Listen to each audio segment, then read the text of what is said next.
जय हिंद प्यारे बच्चों, मैं श्रीकांत पांडे आपका स्वागत करता हूं अपने YouTube channel dream bird academy पर। बच्चों, हम लोगों ने विगत वर्षों के रसायन विज्ञान के प्रश्न पत्र की सीरीज को सॉल्व करना स्टार्ट किया है।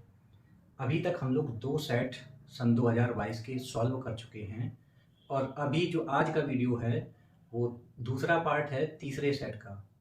यानी हम लोग जो है 2022 का जीजे सेट का सेकंड पार्ट सॉल्व कर रहे हैं आज के वीडियो में और प्रश्न संख्या 4 से स्टार्ट होगा ये। तो आइए बिना समय गवाए हुए हम लोग शुरुआत करते हैं आज की। तो पहला प्रश्न इसका चौथे का है आज के पार्ट का। निम्नलिखित सेल का 298 केल्विन पर नर्स समीकरण लिखिए एवं ईएमएफ की गणना कीजिए। और ये समीकरण हमें दिया गया है Fe सॉलिड, इस तरीके से सेल को रिप्रेजेंट किया गया है। इसको सबसे पहले हम सेल के समीकरण के रूप में लिखेंगे। तो देखिए, सबसे पहले हम लोग एनोड समीकरण लिखते हैं। एनोड समीकरण, एनोड पर क्या हो रहा है, ये Fe का Fe2+ में ऑक्सीकरण हो रहा है। Fe सॉलिड का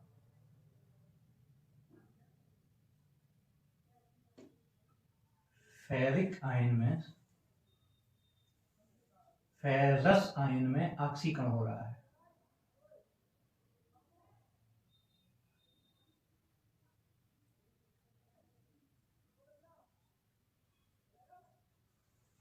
फिर कैथोड समीकरण लिखेंगे। कैथोड समीकरण में क्या हो रहा है, H+ से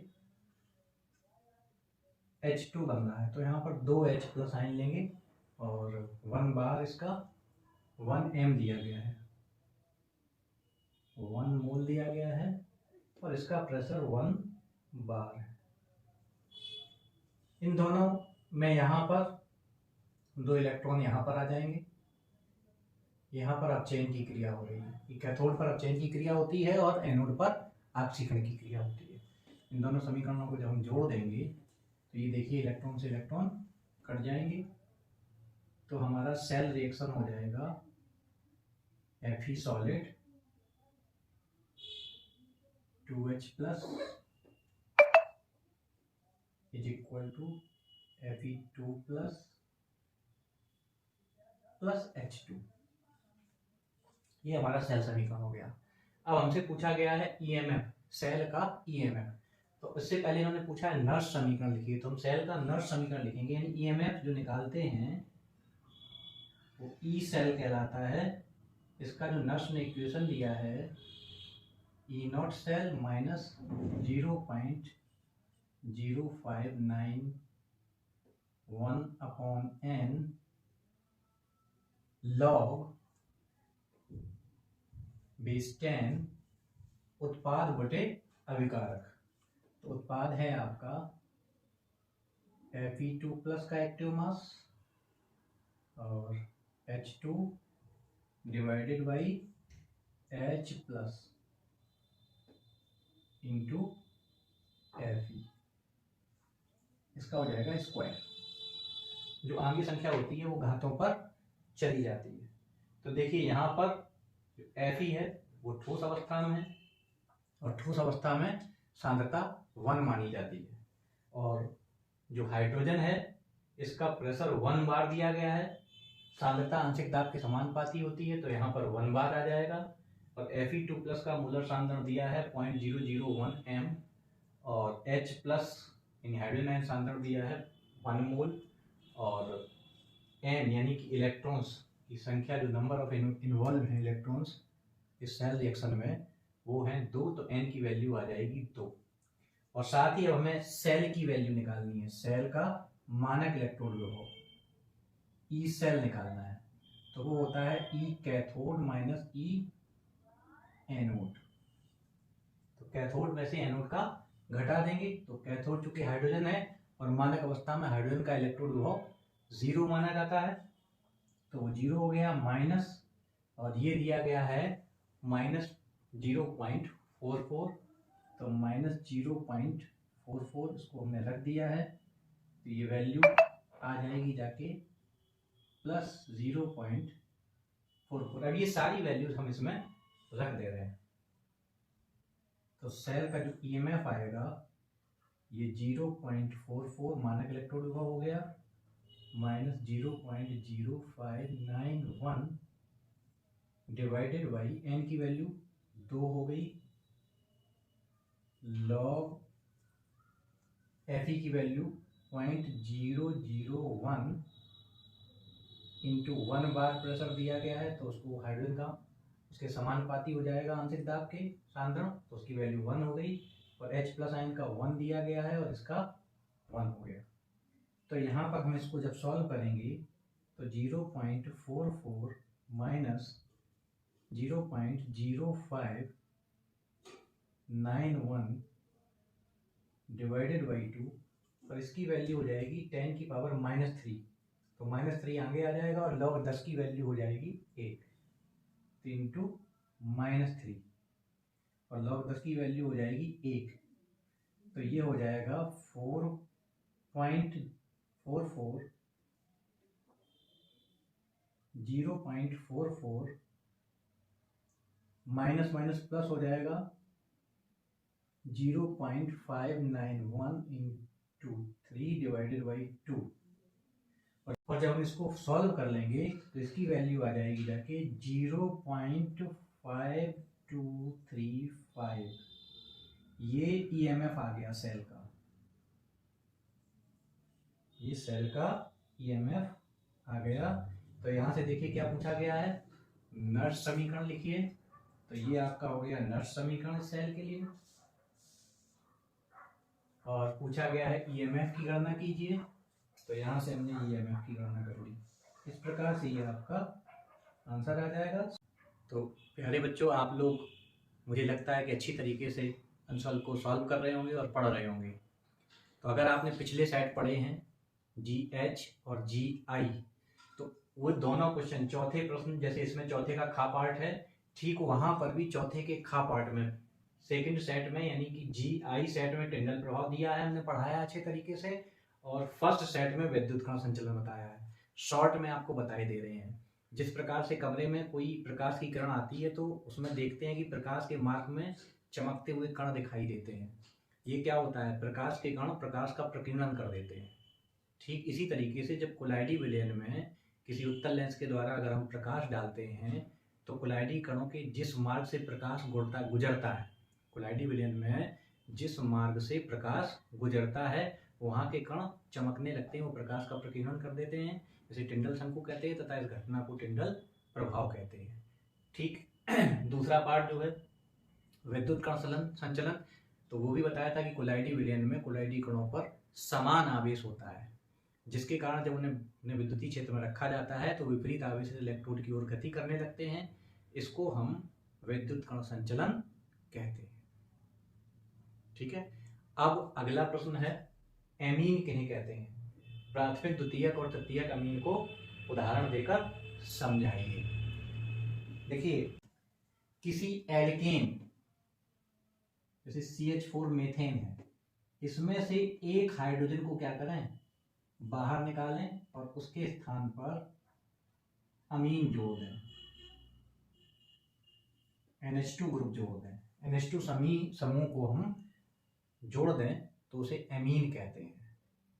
किसी एल्किल ग्रुप में अगर NH2 समूह जोड़ दें तो उसे हम एमीन कहते हैं। इसका सामान्य सूत्र होता है RNH2।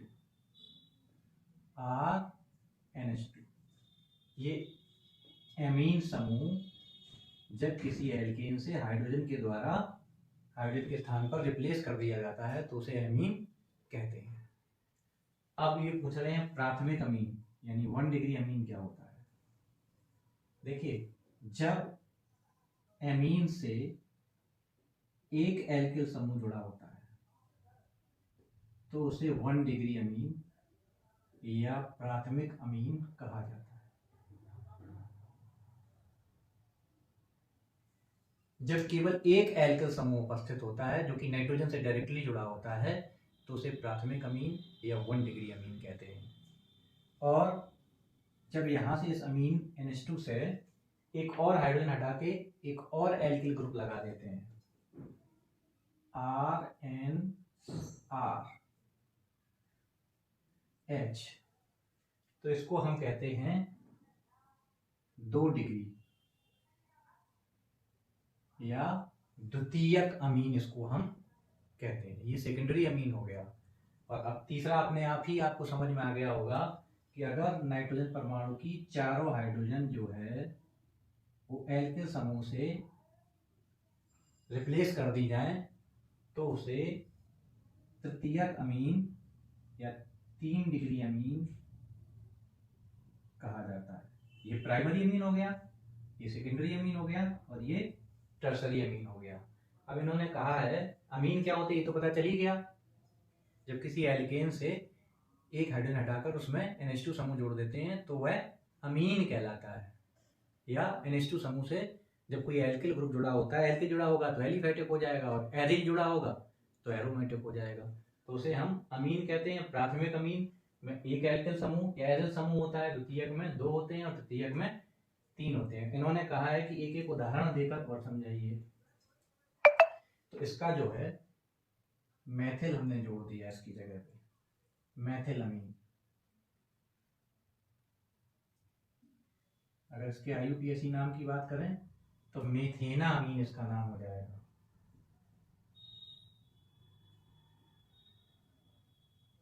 मेथेन अमीन या मेथेन अमीन। इसमें अगर 2 एल्किल समूह जोड़ दिए जाएं CH3 NH CH3, इसको डाईमेथिल अमीन कहेंगे। अगर IUPAC नाम की बात करी जाए तो जो मेथिल समूह है वो नाइट्रोजन से जुड़ा हुआ है तो N मैथिल और मेथेनामीन।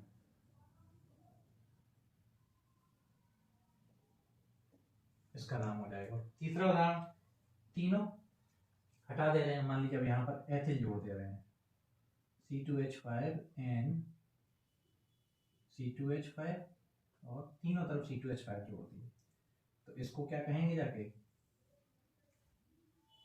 ट्राईएथिल अमीन। ट्राईएथिल अमीन। अगर IUPAC नाम की बात करें तो N, डाईएथिल और इसमें इसको एक एथिल यहाँ पर एक एथिल यहाँ पर तो NN डाईएथिल हो गया और लास्ट में ये पूरा एथेना अमीन हो जाएगा।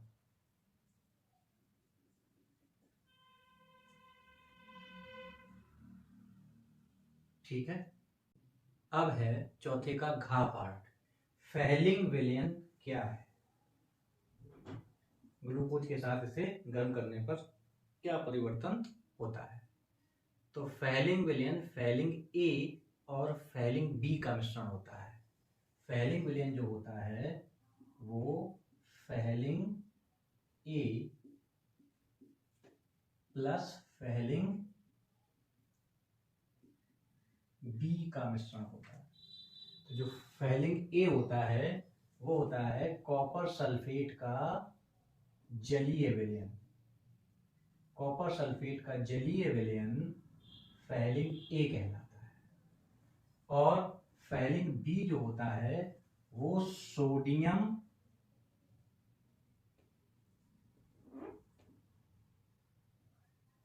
या पोटेशियम टार्टरेट, सोडियम या पोटेशियम टार्टरेट का क्षारीय विलयन।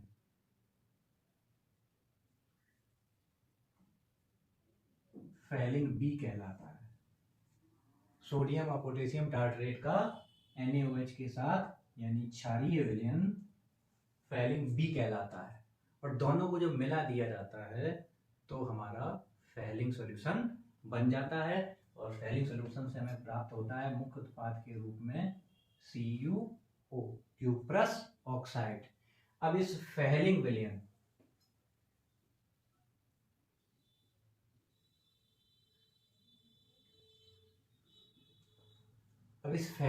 की अभिक्रिया ग्लूकोज से करवाते हैं तो ग्लूकोज का ऑक्सीकरण हो जाता है ग्लूकोनिक अम्ल में और क्यूपरिक ऑक्साइड का लाल रंग प्राप्त होता है। तो इसकी याद रखिए, इसके द्वारा ग्लूकोज और फ्रक्टोज की पहचान भी करी जाती है। जैसे ग्लूकोज और फ्रक्टोज दे दिए जाएं तो आपसे कहा जाए कि आप पहचानिए कौन सा ग्लूकोज है कौन सा फ्रक्टोज है, तो बड़ा आसान है कि आप उसको घोलिए और उसमें फैलिंग सोल्यूशन मिला दीजिए। अगर लाल रंग आ जाए तो आपका ग्लूकोज है, नहीं आए तो फ्रक्टोज है। तो देखिए क्या समीकरण होता है। जो ग्लूकोज है उसका सूत्र होता है COOH का होल 4 CH2OH। इसका हम अभिक्रिया करवा रहे हैं फैलिंग विलयन से, CuO से। तो क्या होगा जाके, ये जो CHO समूह है इसका COOH में ऑक्सीकरण हो जाएगा।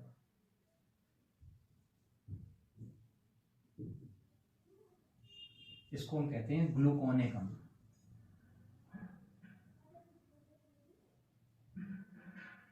इसको हम लोग कहते हैं ग्लूकोनिक अम्ल। और साथ ही हमें प्राप्त होगा लाल रंग का Cu2O, क्यूप्रिक ऑक्साइड।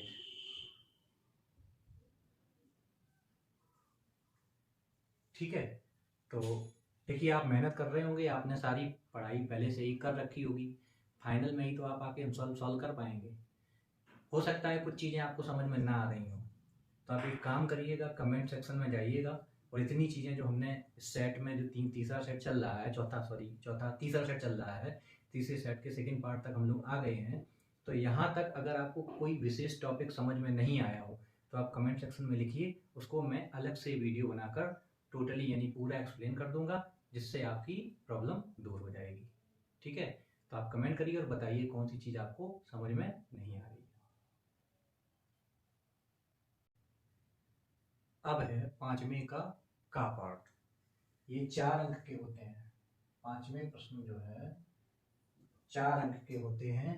तो इसमें इन्होंने कहा है मूल प्रभाज से आप क्या समझते हैं, विलेय के मूल प्रभाज एवं वासुदाब के अवलंबन के संबंध का समीकरण लिखिए। और तीसरा पार्ट है यूरिया का विलयन भारानुसार 6% है, विलयन में जल तथा यूरिया के मूल प्रभाज की गणना करिए। तो सबसे पहले मूल प्रभाज क्या होता है, मोलर फ्रैक्शन। देखिए जब हम विलयन की बात करें तो विलयन में 2 चीजें होती हैं, विलेय और विलायक। तो जो विलेय का हिस्सा होता है उसे विलेय का मूल अंश कहते हैं, और जो विलायक का पार्ट होता है उसे विलायक का मूल अंश कहते हैं। कैसे? तो किसी विलयन में जो विलेय और विलायक दोनों के मूल होते हैं, तो अगर विलेय का मूल प्रभाज हमें निकालना है तो विलेय के मूलों की संख्या को ऊपर रखेंगे और समस्त विलयन के मूलों की संख्या को नीचे रखेंगे। यानी विलेय का मूल प्रभाज होगा विलेय के मूलों की संख्या तथा विलयन के समस्त मूलों की संख्या का अनुपात। ठीक इसी तरीके से जो विलायक का मूल प्रभाज होगा वो विलायक के मूलों की संख्या और विलयन में उपस्थित सभी मूलों की संख्या का अनुपात होगा। अगर मान लीजिए विलेय का मूल प्रभाज x1 है और विलेय के मूलों की संख्या n1 है, तो विलेय का मूल प्रभाज होगा n1 बटे n1 प्लस n2। n2 विलायक के मूलों की संख्या है और n1 विलेय के मूलों की संख्या है, और ये x1 विलेय का मूल प्रभाज होगा। इसी प्रकार से अगर x2 की बात करी जाए तो विलायक के मूलों की संख्या n2 बटे n1 प्लस n2। एक बहुत इंपॉर्टेंट बात बताएं आपको, किसी भी विलयन में अगर एक विलेय पदार्थ घुला होगा तो उसके मूल हो जाएंगे, उसका मूल प्रभाज हो जाएगा। अगर विलयन में 2 या 3 या 4 चीजें उपस्थित हैं तो किसी एक का अगर मूल अंश निकालना है तो उसके मूलों की संख्या को ऊपर रखेंगे और विलयन में जितनी भी चीजें घुली हुई हैं उन सभी के मूलों की संख्या का योग नीचे उसमें भाग लगा दिया जाएगा। जैसे मान लीजिए A B C D 3-4 चीजें घुली हुई हैं और उनके मूलों की संख्या n1 n2 n3 dot dot है, तो किसी के भी मूलों की संख्या मान लीजिए n2 या n3 की निकालनी है तो n3 का मूल प्रभाज हो जाएगा C के मूल प्रभाज हो जाएगा n3 बटे n1 plus n2 plus n3। I think समझ में आ गया होगा। अब देखिए एक और इम्पोर्टेंट चीज है, अगर किसी विलयन में x1 प्लस x2 कर दें तो इन दोनों को जोड़ेंगे तो हमेशा 1 आएगा। कहने का मतलब ये हुआ जाके कि किसी विलयन में उपस्थित सभी अवयवों के मूल प्रभाजों का योग सदैव एक होता है। अगर 3 अवयव होते तो उन तीनों का योग 1 हो जाता है, यानी x1 + x2 + x3 = 1 हो जाता। ठीक है। अब इसके आगे इन्होंने पूछा है विलेय के मूल प्रभाज एवं वाष्प दाब के अवनमन के संबंध का समीकरण लिखिए। तो देखिए, जब शुद्ध विलायक होता है तो उसका जो वाष्पन होता है वो इजीली होता रहता है, परंतु जब उसमें कोई अवाष्पशील विलेय पदार्थ घोल दिया जाता है तो जो विलायक होता है उसकी वाष्पें कम बाहर निकल पाती है, यानी कम वाष्प बाहर निकलती है, तो जिसकी वजह से उसका वाष्प दाब कम हो जाता है। तो जब किसी विलायक में कोई अवाष्पशील विलेय पदार्थ घोला जाता है तो उसके वाष्प दाब में कमी आ जाती है। वाष्प दाब में होने वाली इस कमी को वाष्प दाब का अवनमन कहते हैं। और वाष्प दाब के अवनमन तथा प्रारंभिक वाष्प दाब, यानी कि जो शुद्ध विलायक का वाष्प था उसके अनुपात को वाष्प दाब का आपेक्षिक अवनमन कहते हैं। और किसी विलयन में जो वाष्प दाब का अपेक्षिक अवनमन होता है वो विलेय के मूल प्रभाज के बराबर होता है राउल्ट के नियम के अनुसार। देखिए, जैसे शुद्ध विलायक है उसका वाष्प दाब है P0, शुद्ध विलायक का वाष्प दाब, उसमें जब कोई विलेय पदार्थ घोल दिया गया तो विलयन में विलायक का वाष्प दाब घट गया, PS हो गया। और इसमें अगर शुद्ध विलायक के वाष्प दाब का भाग दे दें तो इतने पोर्शन को कहते हैं वाष्प दाब का आपेक्षिक अवनमन।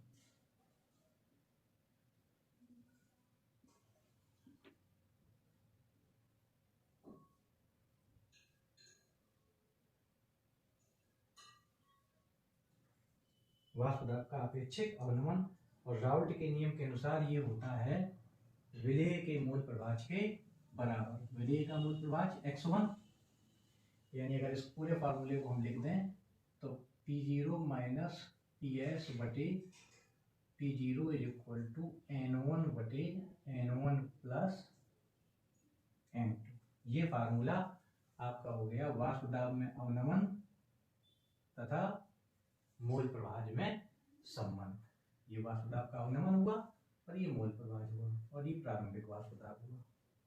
ये दूसरा पार्ट प्रश्न का सॉल्व हो गया है। अब यूरिया का विलयन भारानुसार 6% है। विलयन में जल तथा यूरिया के मूल प्रभाज की गणना कीजिए। भारानुसार जल 6% है, यानी विलयन का भार कितना है? विलयन है 100 ग्राम। इसमें विलेय है प्लस विलायक है, विलेय और विलायक दोनों हैं इसमें। भारानुसार 6% का मतलब हुआ विलयन का वजन 100 ग्राम है, जिसमें विलेय और विलायक दोनों है। अब विलेय का भार इसके अनुसार कितना हो गया? स्मॉल w = 6 ग्राम।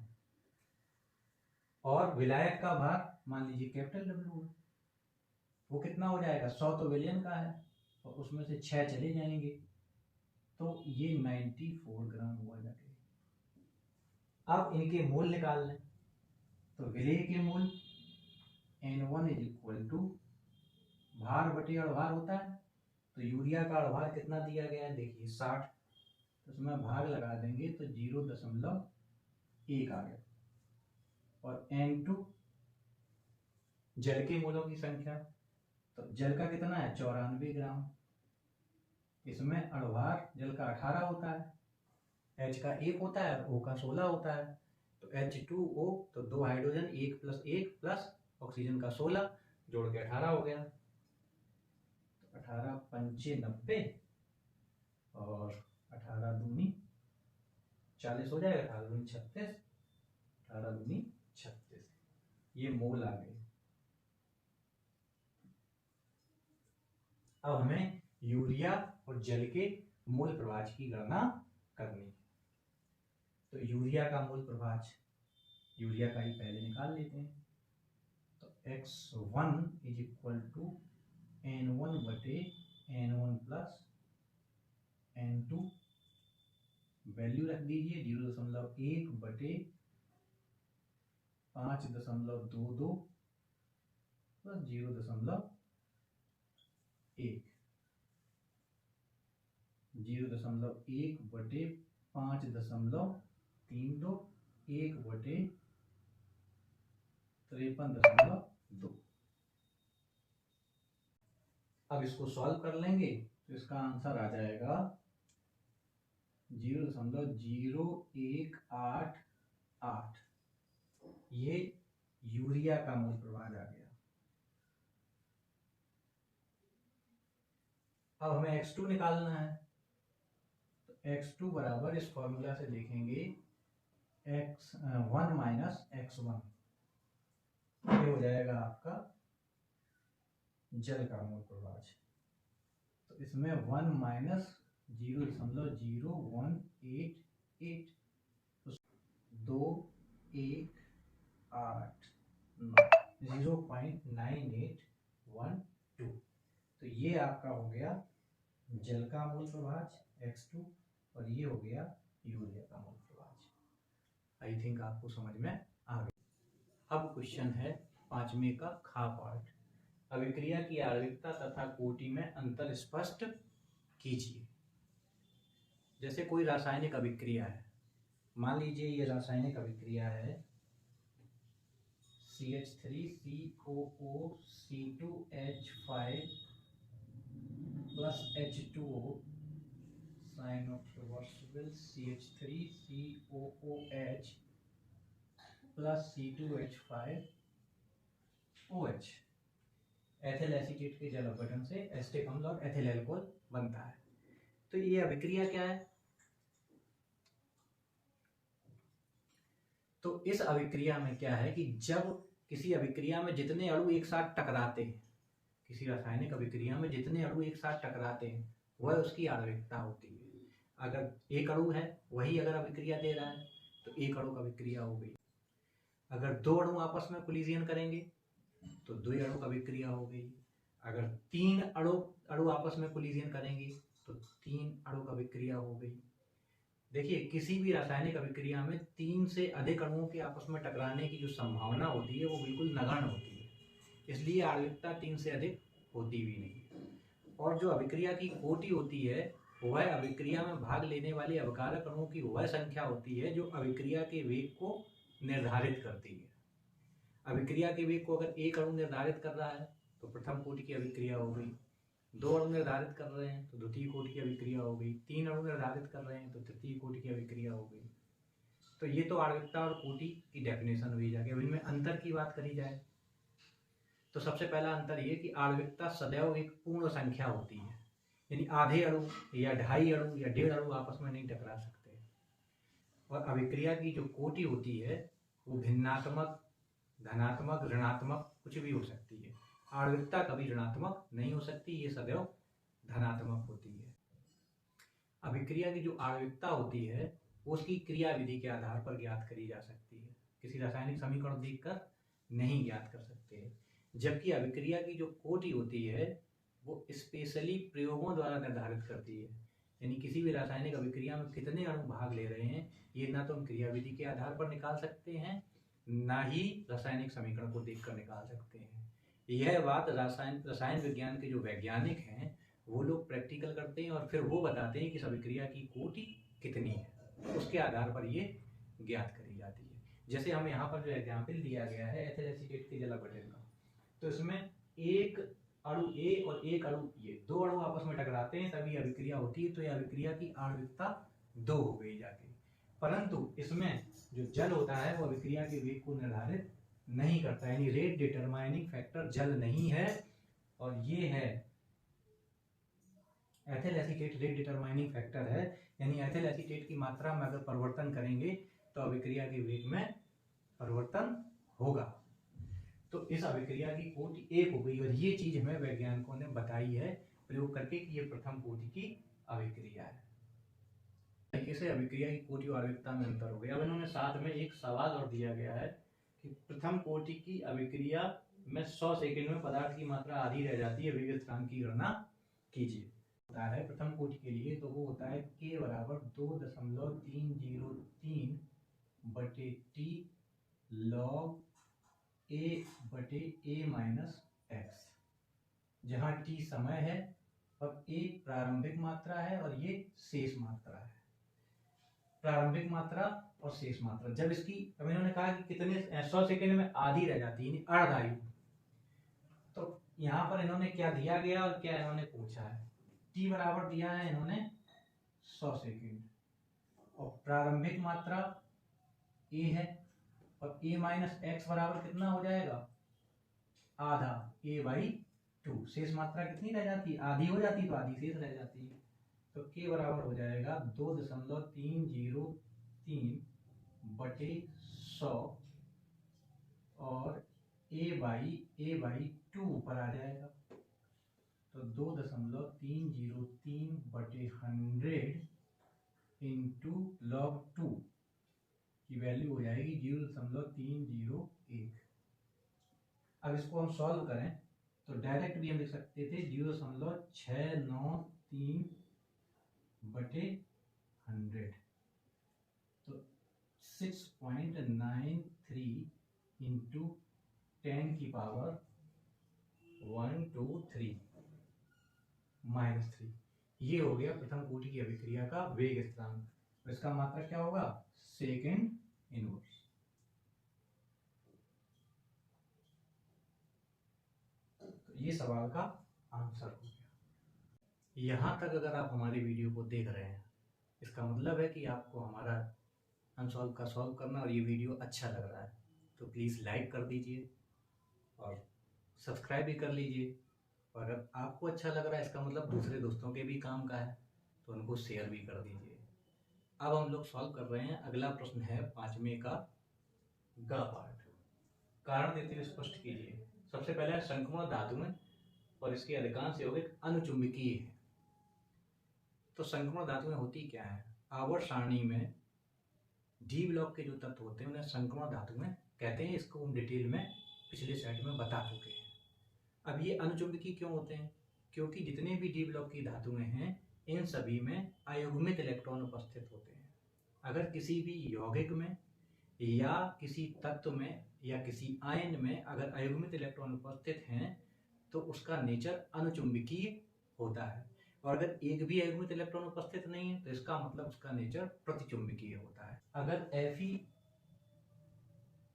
Fe26 का हम SPDF में इलेक्ट्रॉनिक विन्यास करें, 1s2 2s2 2p6 3s2 3p6 3d6 और 4s2 होता है। देखिए यहाँ पर ये सारे जो ऑर्बिटल्स हैं वो पूरे भरे हुए हैं, लेकिन डी ऑर्बिटल कैसा है, इनकम्प्लीट है। इसी के कारण इन्हें शंकुमण तत्व भी कहते हैं। तो डी ऑर्बिटल को अगर हम बाहर निकालें तो डी कक्षक होते हैं 5, dxy dyz dzx और dx² - y² एंड dz²। इस तरीके से डी कक्षक 5 होते हैं, और इसमें इलेक्ट्रॉन कितने हैं, 6। तो हुंडी के नियम से अगर भरें तो पहले में एक इलेक्ट्रॉन, दूसरे में एक इलेक्ट्रॉन, तीसरे में एक इलेक्ट्रॉन, चौथे में एक इलेक्ट्रॉन, पांचवें में एक इलेक्ट्रॉन, और फिर पेयरिंग होना चालू हो जाएगी। तो अगर हम देखें तो यहाँ पर अयुग्मित इलेक्ट्रॉनों की संख्या है 4, तो इसका नेचर अनुचुंबकीय होगा। इसका मतलब ये हुआ जाके कि जो शंकुमण तत्व होते हैं उनके यौगिकों में, उनके परमाणुओं में और उनके आयनों में अयुग्मित इलेक्ट्रॉन पाए जाते हैं, इसलिए वो अनुचुंबकीय होते हैं। अगर अयुग्मित इलेक्ट्रॉन नहीं होंगे तो वो प्रतिचुंबकीय नेचर के होंगे। अब इन्होंने पूछा है शंकुमण धातु में और उनके यौगिक उत्तम उत्प्रेरक का कार्य करते हैं। तो देखिए शंकुमण धातु में जितनी भी होती हैं उनमें ज्यादातर सभी परिवर्ती संयोजकता प्रदर्शित करती हैं, और उनके यौगिकों में मुक्त संयोजकताएं भी उपस्थित होती हैं। और सरफेस पर अगर मुक्त संयोजकताएं उपस्थित होंगी तो मुक्त संयोजकताओं पर जो अभिकारक होंगे उसकी सतह पर अधिशोषित हो जाएंगे और फिर आपस में क्रिया करेंगे, उत्पाद बनाएंगे और निकल लेंगे। चूंकि जो शंकुमण तत्व होते हैं इनमें मुक्त संख्याओं की, जो मुक्त संयोजकताएं होती हैं उनकी संख्या बहुत ज्यादा होती है, इसलिए ये उत्तम उत्प्रेरक का कार्य करते हैं। ठीक है। इसके बाद अगला क्वेश्चन है घा पार्ट। तो इन्होंने पूछा है लिगेंड्स को उदाहरण देकर समझाइए। तो जो उप सहसंयोजक यौगिक होते हैं जैसे ये K4 FeCN का 6। इसमें पोटेशियम आपका साधारण आयन है और ये संकुल आयन है, तो संकुल ऋण आयन को हम जरा बाहर लिख ले रहे हैं, अलग से लिख ले रहे हैं, FeCN का 6।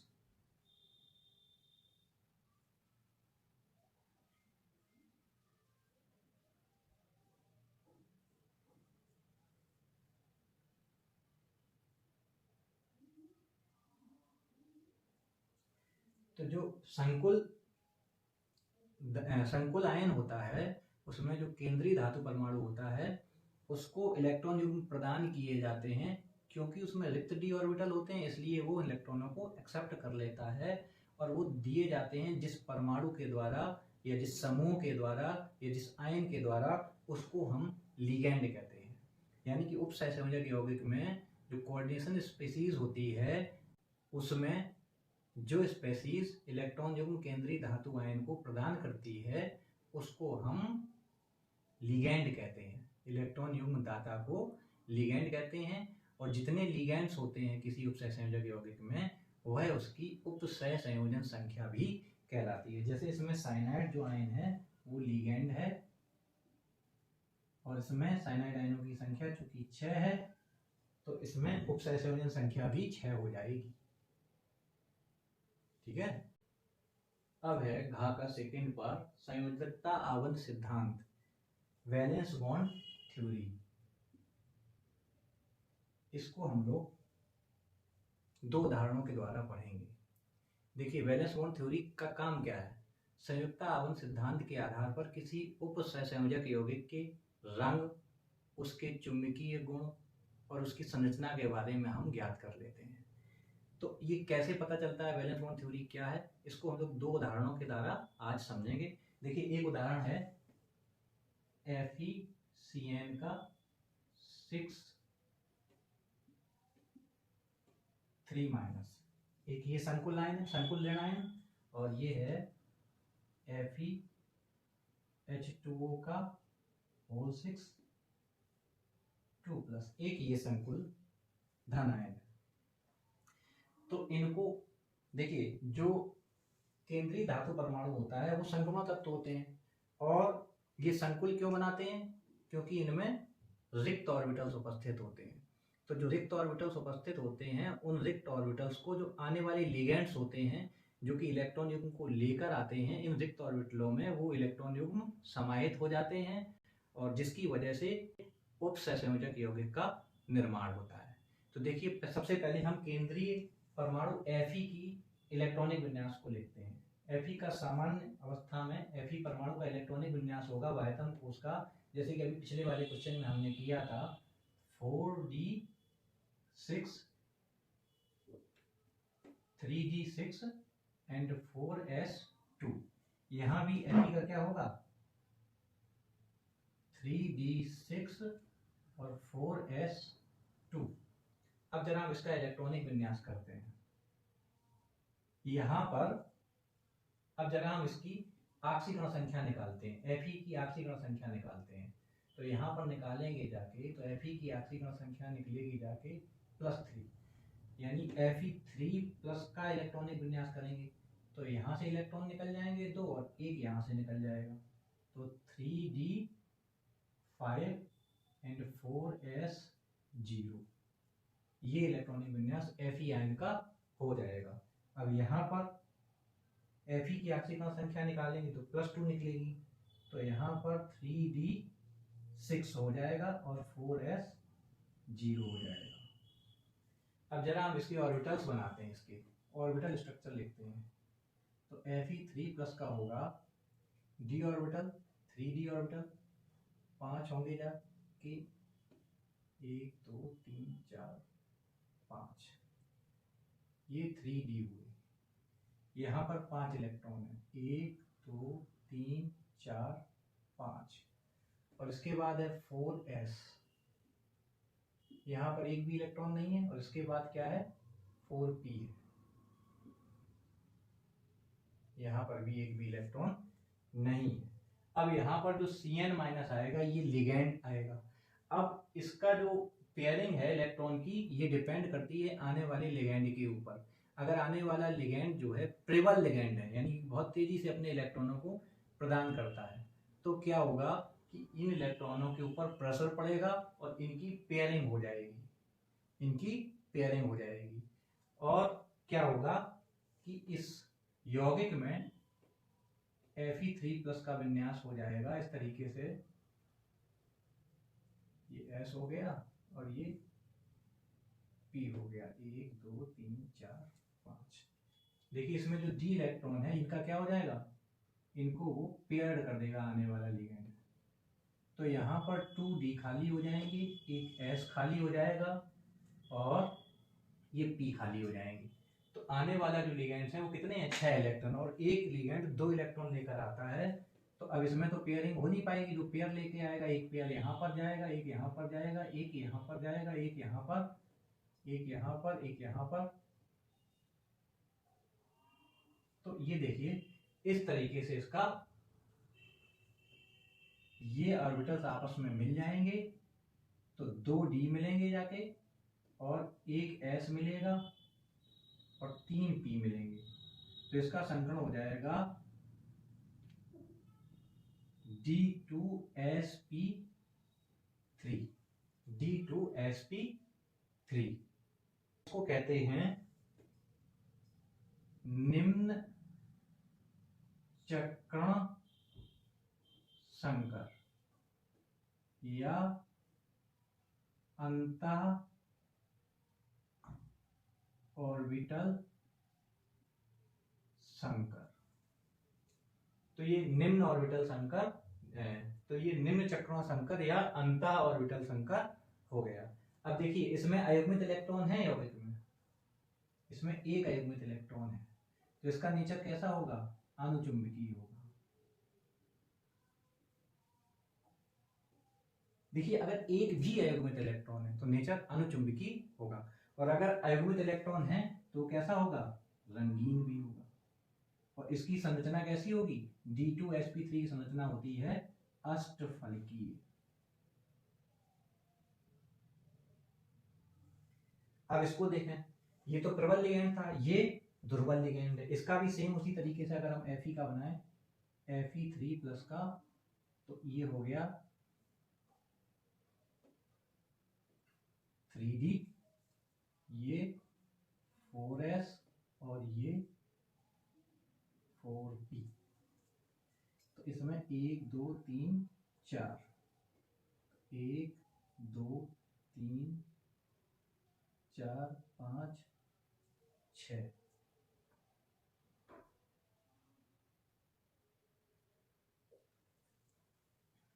और S में एक भी इलेक्ट्रॉन नहीं है और P में एक भी इलेक्ट्रॉन नहीं है। अब इसमें 4D और करेंगे, 4D, 1 2 3 4 और 5, 4D हो गई। अब इसमें जो H2O आ रहे हैं, H2O है दुर्बल लिगैंड, तो ये लिगैंड 3D के इलेक्ट्रॉनों का पेयरिंग नहीं कर पाएंगे, इसकी पेयरिंग ये नहीं कर पाएंगे। तो ये कहाँ जाएंगे, अब जो आने वाले 2 इलेक्ट्रॉन है 2 यहाँ जाएंगे और 2 यहाँ पर जाएंगे P में, और 2 यहाँ पर जाएंगे और 2 यहाँ पर जाएंगे। तो देखिए यहाँ पर उन्होंने क्या किया, जो पहले से अयुग्मित इलेक्ट्रॉन थे उनको धकेल के युग्मित कर दिया, और अंतः जो D कक्षक थे वहां पर उन्होंने अपने इलेक्ट्रॉनों को शिफ्ट कर दिया। अब यहाँ पर चूंकि लिगैंड कमजोर है तो इनको प्रतिकर्षित उतना नहीं कर पाएगा, तो इनकी पेयरिंग नहीं होगी दुर्बल लिगैंड की वजह से। तो ये क्या करेंगे, जब यहाँ जगह नहीं मिली तो जहाँ खाली होगा वहां चला जाएगा, तो आगे वाले में चला जाएगा। तो इसका जो संकरण होगा जाके ये होगा sp3d2। तो ये क्या हो गया, उच्च चक्रण संकर या y ऑर्बिटल संकर।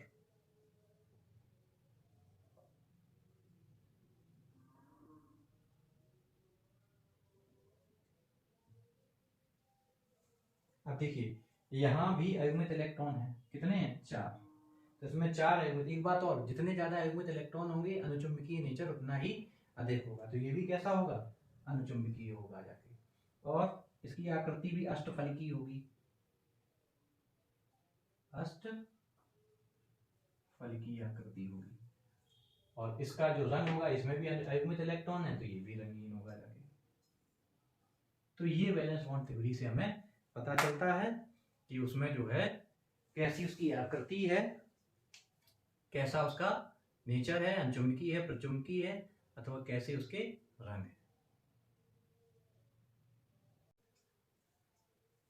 अगला प्रश्न है 5 अंक का पाठ है, 6वें का पाठ, प्रयोगशाला में नाइट्रिक अम्ल के विसर्जन की विधि लिखिए।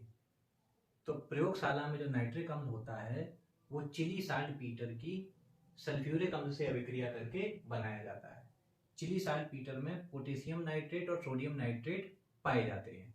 तो पोटेशियम नाइट्रेट सल्फ्यूरिक अम्ल के साथ क्रिया करता है और नाइट्रिक अम्ल बनता है, या सोडियम नाइट्रेट की सल्फ्यूरिक अम्ल से अभिक्रिया करवाएंगे तो हमारा नाइट्रिक अम्ल बनेगा। इसके लिए क्या करते हैं, कांच का रिटार्ट लेते हैं, कठोर कांच का बना हुआ होता है, उसमें हम बराबर बराबर मात्राओं में चिली साल्टपीटर और सल्फ्यूरिक अम्ल मिला देते हैं, फिर उसको हम गर्म करते हैं। तो उसकी जो वाष्पें प्राप्त होती हैं उनको अगर हम ठंडा कर लें तो हमें नाइट्रिक अम्ल का जो नाइट्रिक अम्ल की जो वाष्प होती है वो द्रव्य में परिवर्तित हो जाती हैं और हमें नाइट्रिक अम्ल मिल जाता है। इसके बाद इन्होंने कहा है कि इसकी 2 प्रमुख गुण एवं उपयोग लिखिए। तो सबसे पहले उपयोग पे बात कर लेते हैं। नाइट्रिक अम्ल का उपयोग उर्वरक बनाने में किया जाता है, जैसे अमोनियम नाइट्रेट है, कैल्शियम नाइट्रेट है, इस तरीके से नाइट्रेट उर्वरक बनाने में किया जाता है। इसके अलावा इसका उपयोग विस्फोटक बनाने में किया जाता है, जैसे ट्राईनाइट्रोटॉल्यूइन है, ट्राईनाइट्रोग्लिसरीन है, ये उपयोग हो गया। एक और इसका उपयोग है, इसका बहुत ही महत्वपूर्ण उपयोग है, अम्लराज बनाने में इसका प्रयोग किया जाता है। 3 भाग सांद्र HNO3 और 1 भाग सांद्र HCl के मिश्रण को अम्लराज कहते हैं, और इसमें वो धातुएं विलय हो जाती हैं जो अन्य किसी चीज में घुलती नहीं है, अर्थात नोबेल धातुएं इसमें विलय हो जाती हैं, सोना इसमें घुल जाता है अम्लराज में। तो ये इसके हो गए 2 उपयोग। ठीक है, इसके बाद आता है कि इसके 2 गुण इन्होंने पूछे हैं। तो सबसे पहले ये इसका जो अम्लीय गुण है, ये क्या करता है, क्षारों के साथ क्रिया करके लवण बनाता है। तो पहला इसका गुण हो गया, ये क्षारों के साथ क्रिया करके लवण बनाता है, यानी कि NaOH से अभिक्रिया करवाएंगे तो सोडियम नाइट्रेट बन जाएगा, एक प्रॉपर्टी होगी। दूसरा, ये प्रबल आक्सीकारक होता है, ये धातुओं, अधातुओं और उपधातुओं और अन्य कार्बनिक यौगिकों का आक्सीकरण कर देता है, जैसे कि यह फास्फोरस का आक्सीकरण कर देता है अर्थोफास्फोरिक अम्ल में, यानी फास्फोरस से क्रिया करेगा H3PO4 बनाएगा। तो इस तरीके से ये 2 इसके गुण इन्होंने पूछे हैं, तो 2 इसके रासायनिक गुण लिख दिए, 2 इसके उपयोग बता दिए, और प्रयोगशाला में ये कैसे बनता है, चिली साल्टपीटर की सल्फ्यूरिक अम्ल से क्रिया कराने पर हमारा नाइट्रिक अम्ल प्राप्त हो जाता है। यहाँ तक क्वेश्चन नंबर 6 के का तक हो गए। वीडियो चूंकि लंबा हो जाएगा, इसलिए आगे के प्रश्नों को हम लोग तीसरे पार्ट में सॉल्व करेंगे। तब तक के लिए आप इसको रिवाइज करते रहिए, पढ़ते रहिए। मिलते हैं अगले 3rd पार्ट में। सो जय हिंद प्यारे बच्चों।